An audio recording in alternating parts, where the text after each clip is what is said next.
Okay, magandang araw mga kababayan. Dito tayo ngayon sa Pasig City, no? C5. Ko-cover natin mga kababayan, ha? Itong Pasig River na ngayon ay ang daming proyekto, no? Nung nakaraan nga, kinuha na natin doon banda sa Napindan. So sa ngayon, dito naman natin siya kukuhanan bandang Guadalupe. So tingnan nyo, oh. Time check nga pala is mag-aalas 9 ng umaga. Sobrang traffic, grabe, oh. So sama lang kayo.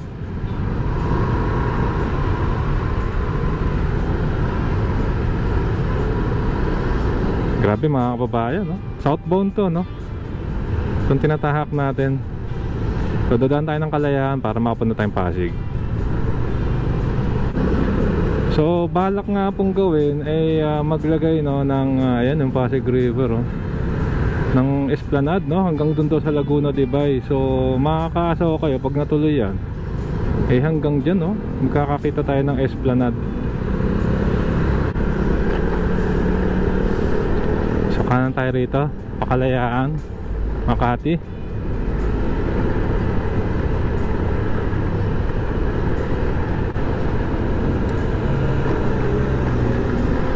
Yun, traffic ulit.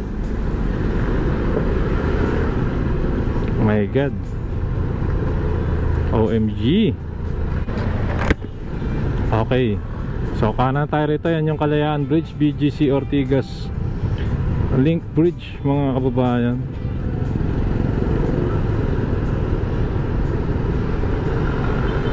Okay, so ito Rizal Avenue.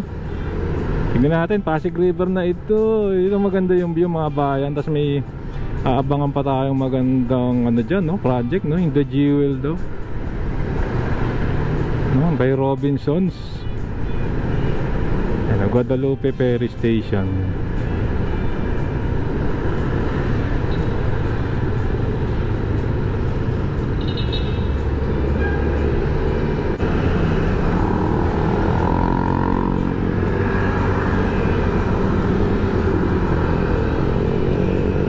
Okay, so dito na tayo, pupwesto tayo. Mighty Pasig River. Tingnan natin yung ganap dito. Ayan, so dito na tayo sa Pasig River, mga band dito, no? Sa mismong Guadalupe Station na yun, no? Malapit na. Guadalupe na po yan, EDSA. Wala akong amoy. Ayun na, may nagpipishing si Kuya, oh. Ayan po ang ating Pasig River ngayon, tingnan nyo. Dito sa gilid, no, maraming basura, yung mga namasyal. Pero mismong Pasig River, wala namang masyadong dumi. At may mga nagpipishing pa. So tignan natin mga kababayan, tara, sama kayo sa drone.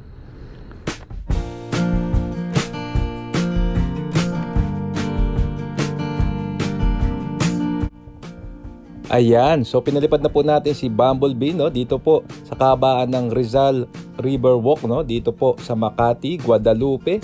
At kitang-kita nyo na yung malaking pagbabago talaga ng Pasig River, no.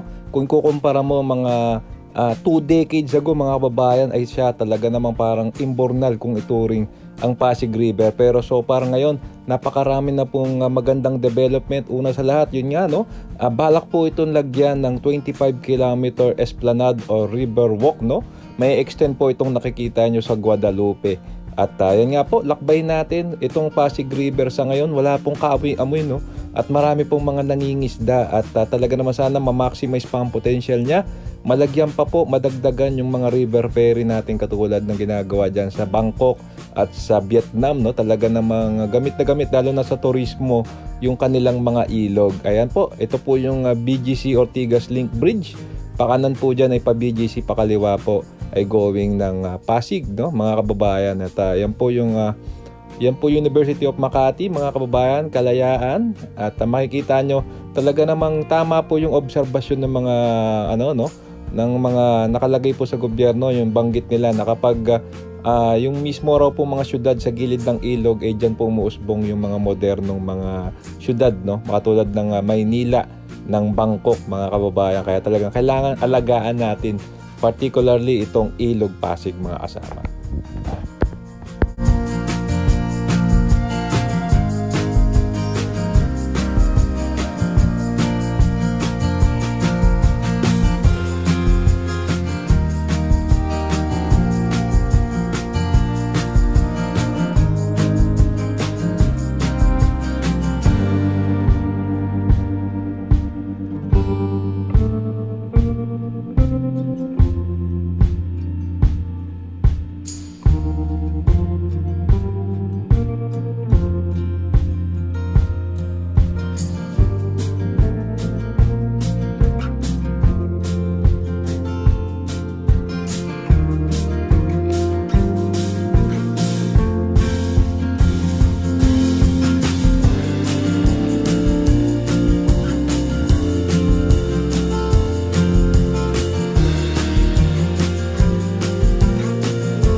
Ayan mga kabayan, kitang-kita nyo talaga napakalinis na, no? Although may mga maliliit pong mga dumi, yan po yung mga nasa gilid ng ilog. So muli, nananawagan tayo sa mga kababayan natin, makiisa tayo sa panawagan po ng ating gobyerno na talaga namang linisin natin, no? Hindi lang yung Ilog Pasig, hindi lang yung Manila Bay, kundi po yung mga estero at talaga naman kasi yung mga estero na yan, konektado po yan sa mga ilog at karagatan at talaga naman wag tayo magtapon dyan. Kung mga babayan, kung may basura tayo, itago muna natin hanggang dumating po yung mga lagakan ng basura tulad ng mga basuran at mga dump truck natin. So wag nating itapon kung saan-saan.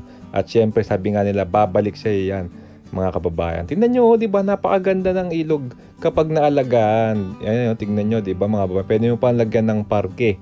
So talagang kailangan po ito ng consciousness, no, ng ating publiko na talaga namang makiisa at maging disiplinado sa kanilang mga basura.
Okay, so nakapagpalipad na tayo mga bayan. Ang ganda ng Pasig River, no? At tingin nga, no, di ba balak nga po dire-diretso na tong gilid ng Pasig River, parang gawing esplanade. So naniniwala naman ako kaya naman, no? Within bago rin matapos yung terminal ni PBBM, may gagawin daw.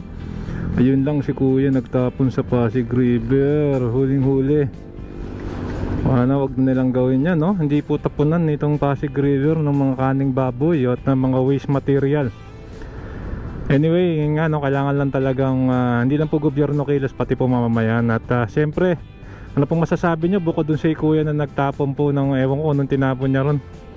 Maraming po salamat. Kung nagustuhan nyo itong video, nanya ako po kayong mag-like, mag-comment, at subscribe with yung notification bell para updated kapag may bago tayong video. Maraming po salamat. Keep safe. Tuwad muna sa akin. Sarap maglakbay.